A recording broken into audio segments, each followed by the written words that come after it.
On Monday, two men walked into the Islamic Center of San Diego and opened fire.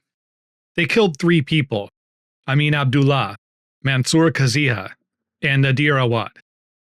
About 140 children were inside the complex when it started. The three men who died were killed because they intervened and effectively prevented the killing of many more. The investigators who walked the building afterward didn't have to reconstruct a motive. The shooters had left it on every surface: a sunwheel flag, a gas can with SS bolts on the side, and neo-Nazi symbols on the weapons themselves. And they had left a document, 75 pages long, written by both men, that endorses National Socialism by name, repeats the Great Replacement conspiracy theory, praises the man who carried out the Christchurch massacre, and describes Muslims as bioweapons of the Jews. One of the two writes that Hitler's a hero, the other calls himself an accelerationist. So this is the cleanest a case ever gets. The killers announced their politics in advance, in writing, and then acted on what they had written. Nobody has to perform an inference, settle a contested reading, or argue across a gap between what they believed and what they did. If you wanted a moment to point out fascism and call it by its name with no risk of being accused of bias, a moment handed to you, fully documented by the people who committed the violence, this was it. But within hours, the largest right-wing news network in the country went looking for any explanation except the one the shooters had written down for them. This episode is about what they reached for instead, showing for you that this is something they have done now, in the same way, in the same order, after every attack like this one, for at least a decade.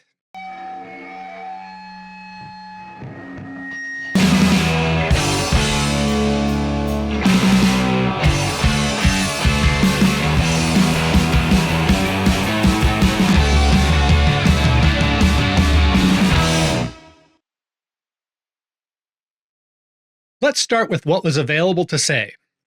Within hours, the physical evidence had been reported. NBC, the New York Times, CNN, and The Independent all carried the neo-Nazi character of the writings recovered at the scene. The information was not scarce, and it wasn't ambiguous. Naming it required nothing more than reading what had already been published and entered into the record.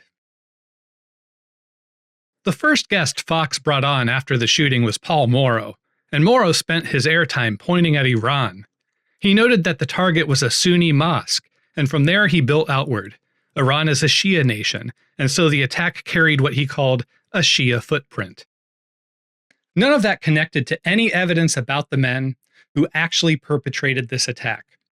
It was the network's opening move, delivered before the facts were in, and it pointed away from their documented ideology, instead toward a foreign government.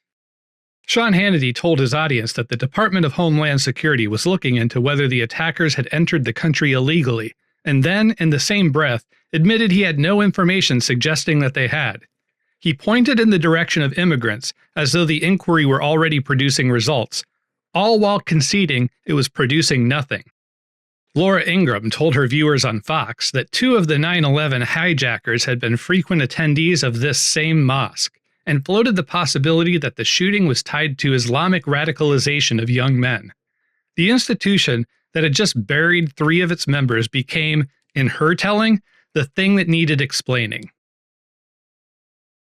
Will Kane moved straight to immigration status. He wanted to know whether the shooter was American, whether he was a naturalized citizen, whether this was a radicalized American, and he brought on the former acting ICE director, Jonathan Fahey, to argue that legal immigration policy had failed the American public for 30 years. The murderers had left a record naming exactly what they were. On Fox, the question on the table was the immigration status of the attackers, and the question being workshopped was the border. Media Matters documented what Fox News was saying, and what they weren't saying. As of their report, Fox had not told its audience about the anti-Islamic content of the writings recovered at the scene, the content that NBC, The Times, CNN, and The Independent had already reported. The record existed, but the network's immediate role was, instead, to keep it off the screen and put something else in its place. The conservative site, Red State, went one further and ran a piece arguing that the manifesto actually disrupted the narratives of what it called the usual suspects, quoting selectively to suggest the shooters had left-wing characteristics and that the real story was how unfairly the left was treating the right. The men praised Hitler in writing. The lesson Red State drew was that liberals owed conservatives an apology. 5 days before the shooting, Republicans in Congress held hearings they titled Sharia-Free America, where Amy Meck, leader of an anti-Muslim hate group, was called in as an expert witness. She told the subcommittee that Islam offers non-Muslims 3 choices: convert, submit, or die, and that American mosques function as beachheads for a foreign invasion. That was sworn testimony, taken by a congressional committee 5 days before 2 men acted on the same premise inside one of those mosques. In the year leading up to it, the Center for the Study of Organized Hate counted a 1,450% increase in anti-Muslim posts by Republican elected officials. Among the named figures is Representative Randy Fine of Florida, who said that if forced to choose, the choice between dogs and Muslims is not a difficult one. Representative Brandon Gill called for an end to Muslim immigration. The day before the attack, Trump, Mike Johnson, and Pete Hegseth took part in a state-sponsored Christian nationalist festival in Washington. The Council on American Islamic Relations responded to the shooting by saying, plainly, that hatred against American Muslims was out of control, that politicians had spent a year insisting mainstream Muslims should be destroyed and mosques shut down, and that Congress had spent the previous week fanning those flames. Put the 2 halves of that week next to each other. On one side, a sustained, named, official campaign describing Muslims as an enemy presence in American life. On the other, 2 self-described Nazis who acted on precisely that description and wrote down that they were doing it.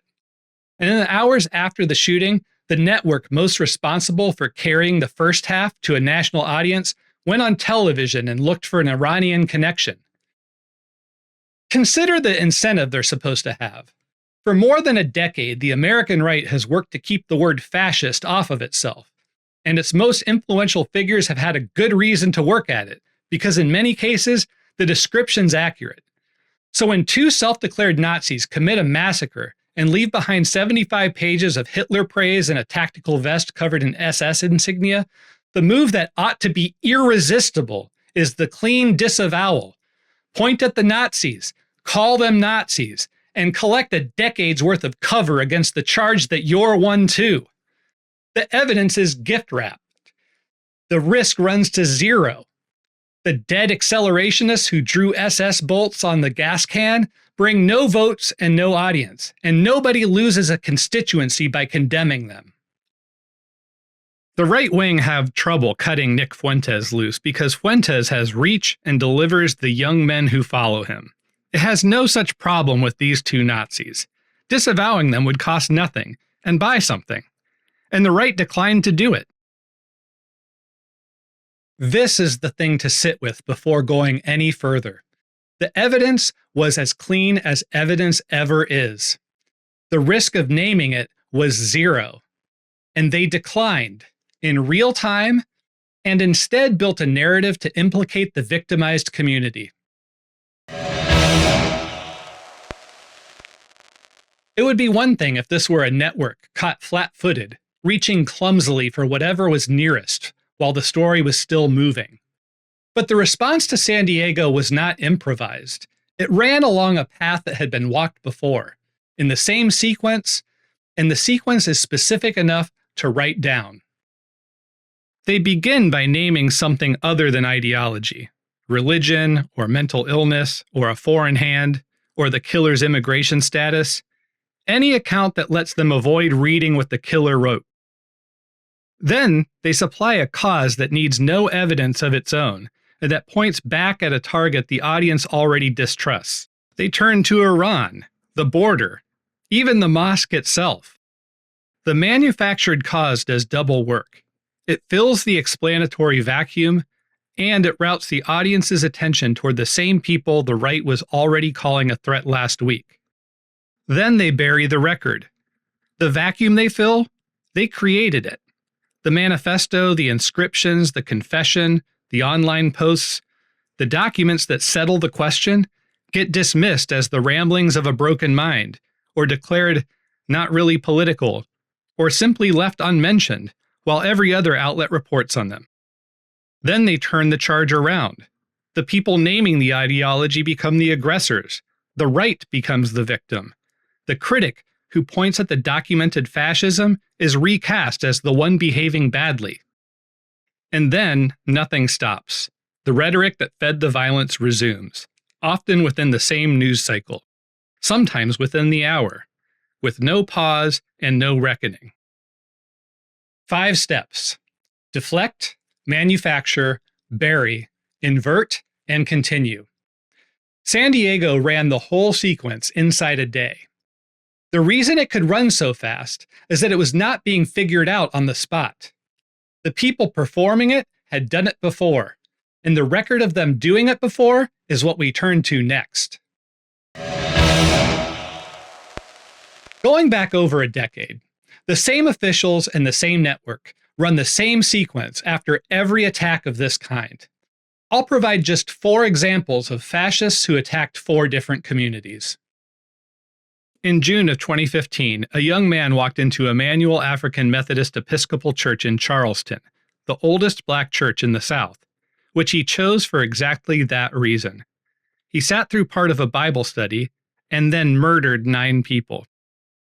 He had written that he wanted to start a race war and bring back segregation. He had posed with the Confederate flag and with neo-Nazi symbols. He explained all this to the FBI afterward. On Fox and Friends, Steve Doocy floated the idea that the motive was religion rather than race, that this was an attack on faith. Senator Lindsey Graham said the killer had been looking for Christians to kill. The country settled, broadly, on calling him mentally ill, rather than engaging the racism he had spelled out for himself. The ideology was on the page. The conversation looked elsewhere. In October of 2018, a man posted on social media that a Jewish refugee aid organization, quote, likes to bring invaders in that kill our people, and then walked into the Tree of Life synagogue in Pittsburgh and killed 11 people. The word he used, invaders, had not come from nowhere. Fewer than 2 weeks earlier, Trump had begun calling the migrant caravan an invasion. That same October, the word, invasion, appeared on Fox News more than 60 times. Laura Ingraham delivered a monologue against the invading horde. A sitting congressman went on the network to say the country had to treat the caravan as an invasion. The shooter cited that so-called invasion. Then, on the very same day as the shooting, Trump held a rally where he returned to the migrant caravan trope, and he returned to his regular promises to use the military to repel refugees. That same evening, he was in Illinois, calling a senator Pocahontas and describing the coming midterms as the election of caravans. The very thing that the shooter said motivated him to kill was back in the president's mouth before the day was out. In August of 2019, a man posted online describing the Hispanic invasion of Texas and cited the Christchurch massacre as a model response. And then he drove to a Walmart in El Paso where he murdered 23 people. He surrendered and told police he had been targeting Mexicans. Only 3 months earlier, at a rally in the Florida Panhandle, Trump asked a crowd how you stop migrants from coming. And when someone in the crowd shouted back, "Shoot them," he grinned and answered, "Only in the Panhandle can you get away with that statement." He didn't condemn it. He let it sit there as a laugh line about killing the exact population the El Paso shooter would target just 3 months later. After the attack, Trump went on television and said mental illness pulled the trigger, not the gun. He proposed doing something about violent video games. He didn't name white supremacy as a cause, and when reporters put it to him that his rhetoric might bear some responsibility, he told them, "I think my rhetoric brings people together." But at the shooter's sentencing, his own defense attorney told the court that his client believed he was carrying out what the president had told him the country needed. In May of 2022, a man drove to a supermarket in a black neighborhood of Buffalo that he chose after calculating it was where the black population was densest. He killed 10 people. He had written 180 pages calling himself a fascist, a white supremacist, and an anti-Semite, and cited the Great Replacement theory as his motive. He had inscribed weapons with the names of earlier killers from Charleston, Pittsburgh, Christchurch, and Norway, and with the Nazi 14 words slogan and a sunwheel. The theory he killed for, the Great Replacement conspiracy, was not fringe in 2022. A New York Times investigation of more than 1,000 of Tucker Carlson's broadcasts found that over 400 of them carried replacement theory rhetoric. They referred to his show as, quote, the most racist show in the history of cable news. The third-ranking Republican in the House, Elise Stefanik, ran Facebook ads warning that Democrats were planning a permanent election insurrection by granting amnesty to millions of immigrants to overthrow the electorate. The replacement theory, translated as a campaign ad. The ideology that the Buffalo shooter wrote down as his motive was, by then, a regular feature of the most watched program on cable news and a talking point of the Republican leadership. 4 attacks, 4 cities, 4 targeted populations: black churchgoers, Jewish worshippers, Mexican shoppers, and black shoppers. And now, a mosque in San Diego makes 5. Each killer told you what he was, and each time the same network and the same officials ran the same sequence in the same order. You could read the decision as a reflex. The wrong words in a hard moment, regretted later, corrected once the dust settles. That reading doesn't survive contact with what these people do when the deflection is named to their faces. When the connection between Tucker Carlson's broadcasts and the Buffalo shooter's manifesto was put to him directly, Carlson called the manifesto a rambling pastiche of slogans and internet memes, declared it not recognizably political at all, and said it was the product of a diseased and unorganized mind. The following night, he told his audience he didn't even know what Great Replacement theory was, and then repeated its central claim as his own analysis. Elise Stefanik issued a statement denying she had ever made a racist remark. 22 minutes later, she posted that Democrats wanted open borders and mass amnesty for people here illegally so they could vote. The denial and the reoffense were 22 minutes apart. Nobody misunderstood her. She heard the criticism, registered it, denied the charges, and committed the act again before the hour was out, because committing it again was the point. When Fox's own corporate parent was asked whether Carlson would face any consequence for his hundreds of episodes of replacement theory rhetoric, the company described the matter as, quote, an important national conversation. The institution looked at the record, called it a debate, and moved on. This is what closes the question of whether the deflection is an accident. An accident, once named, gets walked back. This gets repeated, as if on a schedule, by people who have been told exactly what they're doing and have decided to double down instead. The doubling down shows they won't stop when they're caught. A harder piece of evidence settles whether the deflection was a choice from the start. The radical right knows precisely how to take a single shooter and turn him into an indictment of an entire social group.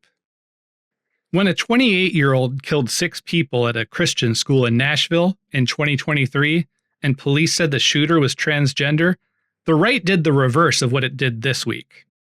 Tucker Carlson told his audience the trans movement was targeting Christians with violence. Matt Walsh and a roster of others amplified the claim. Marjorie Taylor Greene asked how much testosterone the shooter had been taking and said, quote, "Everyone can stop blaming guns now."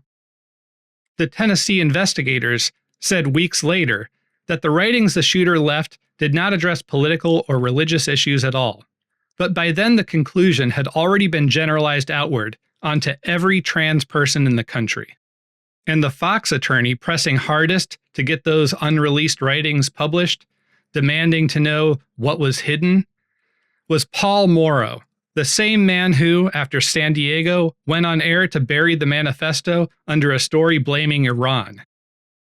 When the writings might convict the enemy, Morrow wants them on television. But when they convict a Nazi, he wants to talk about Tehran. The Nashville shooter was, at least by the police account, actually trans. In the cases that followed, the right did not require even that much. After a man killed 5 people in Philadelphia in 2023, Marjorie Taylor Greene posted, "Another trans shooter," over a photograph of him in women's clothing. Never mind that the district attorney's office clarified that the shooter was a man who identified as a man. The photograph was the entire case. A man in women's clothes. Nothing else. By that standard, one of their own qualifies. Kristi Noem is known for her anti-trans politics, but after the release of photographs of her husband dressed as a woman, nobody on the right called Brian Noem transgender, because dressing as a woman doesn't make a man trans. The same was true decades earlier, when Donald Trump appeared in a comedy sketch groping Giuliani's fake breasts while Giuliani was dressed in drag. The distinction is perfectly intelligible to the right when a man in question is one of their own. They lose it the instant the image could be attached to a killing and used to indict trans people as a category. After the Uvalde school shooting, social media accounts circulated photos of 2 uninvolved trans people as the supposed shooters, and a sitting congressman and a prominent right-wing commentator passed them along. After a Minnesota state lawmaker and her husband were murdered in 2025 by a cisgender man who was a Trump supporter, the claim that the killer was trans went around regardless, and Donald Trump Jr. used the moment to call trans people the country's most violent domestic terror threat. The pattern is documented well enough that fact-checkers now brace for it. Before the suspect has a name, the assertion that the suspect is trans is already moving. It moved this week too.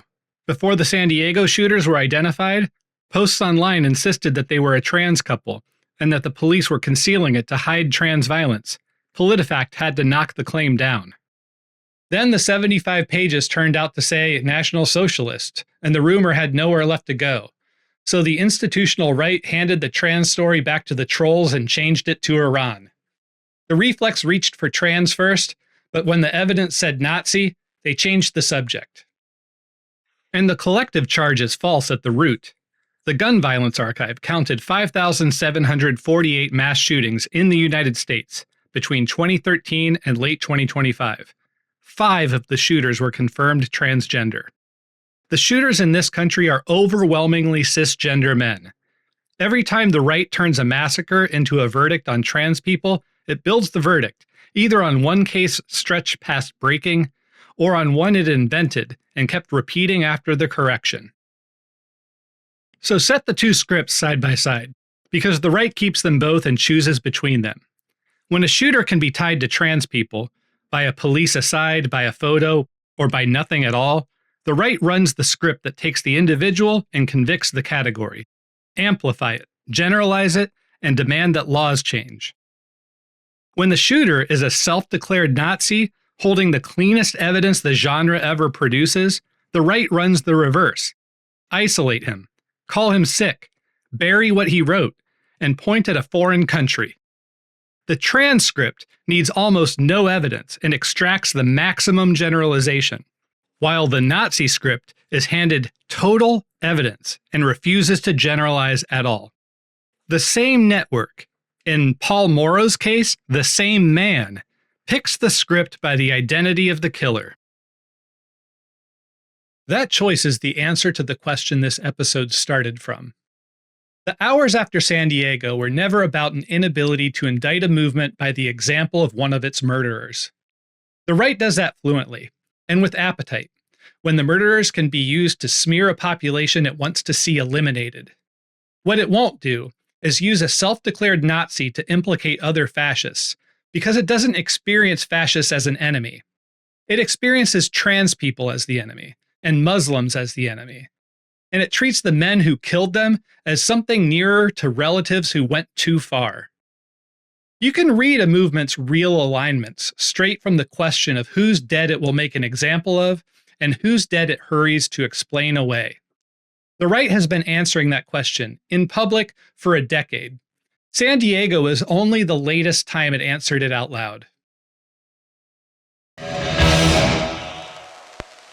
Everything to this point has lived in the aftermath. The deflection in the hours after a massacre, the doubling down, the choosing of which script to run. But each of those scripts has an upstream. Before the shooting, the words the killer would act on were already in wide circulation, and so were the words that marked out who the target should be. Spoken from the platform and the podium. That upstream is the part the deflection exists to keep out of the frame, because it runs back to the people doing the deflecting, and because it is where the script aimed at Muslims and the script aimed at trans people turn out to be the same script. The rhetoric does not only resemble the killer's ideology. In every one of these cases, it ran ahead of the violence, and that order is the whole point. The Pittsburgh killer's use of invasion rhetoric arrived 2 weeks after Trump's. The El Paso shooter killed 23 people, 3 months after Trump laughed at a rally-goer calling out, "Shoot them." In Buffalo, he killed for a theory Tucker Carlson had aired 400 times. San Diego's attack followed 5 days after the Sharia-Free America hearings. The talk comes first, from the platform and the podium, and then the violence arrives carrying the same words. The Great Replacement theory traveled from neo-Nazi forums into Republican campaign ads and onto the highest-rated program on cable, and the people who carried it there were not whispering. A 2024 poll from the University of Massachusetts found that 73% of self-identified Republicans believe the Great Replacement theory, and close to 4 in 10 of them believe immigrants are poisoning the blood of the nation, that many are terrorists, or that they want to rape, pillage, thieve, plunder, and kill American citizens. America's Voice counted 165 members of Congress amplifying replacement and invasion rhetoric in the 5 years after El Paso. The language of the San Diego killer's manifesto is just a crude and more openly genocidal version of what Republican officials and media figures say, but the substance is the same. When a self-declared fascist commits a mass murder and writes down a reason, and the reason turns out to be a more honest version of what elected officials and television hosts have been saying on purpose for years, then the deflection afterward is not confusion about the killer, it's recognition. They look at the manifesto and they see their own material, written without the euphemism. When they bury the record, they're not failing to understand the connection between their words and his. They're hiding it because the connection runs back to them. Nobody here is assigning these men a politics from outside. They assign it to themselves, in writing, before they killed. And the only people working to obscure it are the ones who share enough of it to find it inconvenient when it's said plainly. That's the upstream of the Islamophobic script, the rhetoric that produced the men who walked into the mosque. The script aimed at trans people has an upstream too, and it shows the machinery even more nakedly, because here the demonized group is mostly the one being killed rather than the ones doing the killing. In November of 2022, a gunman opened fire inside Club Q, a gay nightclub in Colorado Springs, on the eve of Transgender Day of Remembrance, killing 5 people and wounding nearly 20 before patrons tackled him. He didn't arrive in a vacuum either. In the month after Florida passed the Don't Say Gay law, the Human Rights Campaign and the Center for Countering Digital Hate measured a 400% jump in posts tying the word groomer, pedophile, and predator to LGBTQ people. Anti-LGBTQ protests climbed past 40 a month after right-wing media figures like Tucker Carlson escalated their rhetoric. The same Tucker Carlson whose replacement theory broadcasts ran upstream of Buffalo. The survivors of Club Q went to Congress and said, in as many words, that the hateful rhetoric of elected officials was the direct cause of the people who shot them. Trans people in this country are about 4 times as likely as cisgender people to be the victims of a violent crime, and in polling after the shooting, 72% of trans Americans said the political climate had made them fear for their safety. And this is where the second script gives away what the rhetoric is actually organized around. The American right has built an enormous, sustained campaign against trans people with hundreds of bills under consideration across the country, aimed at trans health care, identity documents, public restroom access, and participation in sports. This is a campaign to erase trans people from public life. The right wing treats the existence of a trans person as a national emergency requiring hundreds of laws a year. It doesn't treat the killing of a trans person as anything at all. 5 dead queers at Club Q produced no wave of Republican bills, no monologues warning of the danger to trans lives, no congressional hearings on the anti-trans violence. The presence of trans people is the problem the right has mobilized the machinery of several state governments to solve. Dead trans people are not a problem the right has even noticed. Set the 2 scripts beside one another one more time, and they have the same shape all the way down. The anti-Muslim script and the anti-trans script each manufacture the threat. Each run ahead of the violence, and each treat the people who end up dead as beneath comment, because the dead were never the point. The presence of the group was the point, which means neither script was ever about anyone's safety. Each was about deciding who belongs inside the country and who does not. And that decision does not stay rhetorical. It leaves people dead. So here's what the week actually established, with the documents in hand and the names on the table.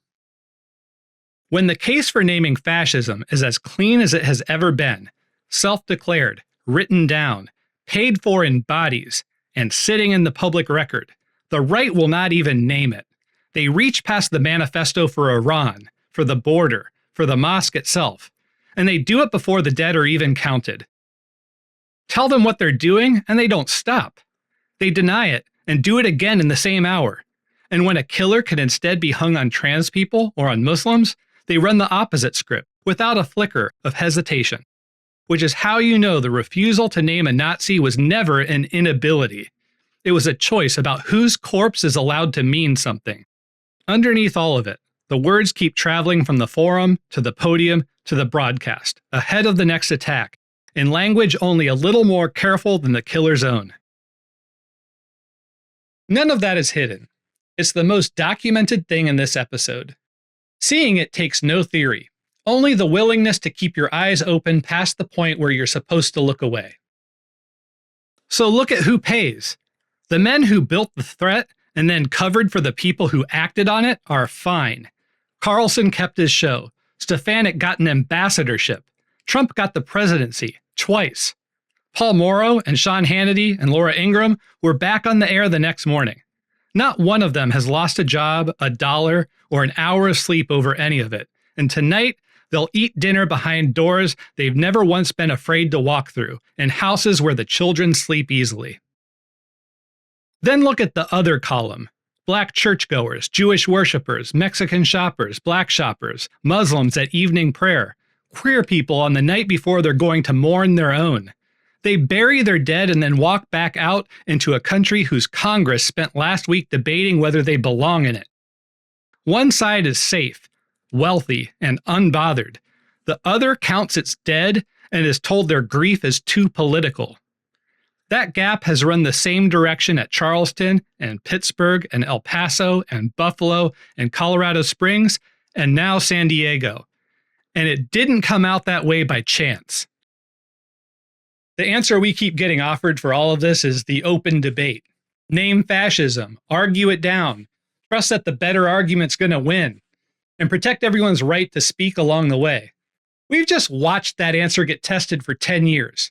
Every protection worked exactly as designed. The fascists got television shows, campaign ads, congressional hearings, donor networks, and a national audience. The people targeted by their politics got funerals. And afterward, the country's told the arrangement is neutral because everyone's technically allowed to speak. But there's nothing neutral about giving one side the power to saturate public life with eliminationist politics and giving the other side the right to object while they bury their dead. That's not fairness. It's a political order, deciding whose lives matter less than the preservation of the process itself. The manifesto and the eulogy do not belong to the same conversation. One is a program for who should live in the country. The other is what gets read after that program reaches its logical conclusion.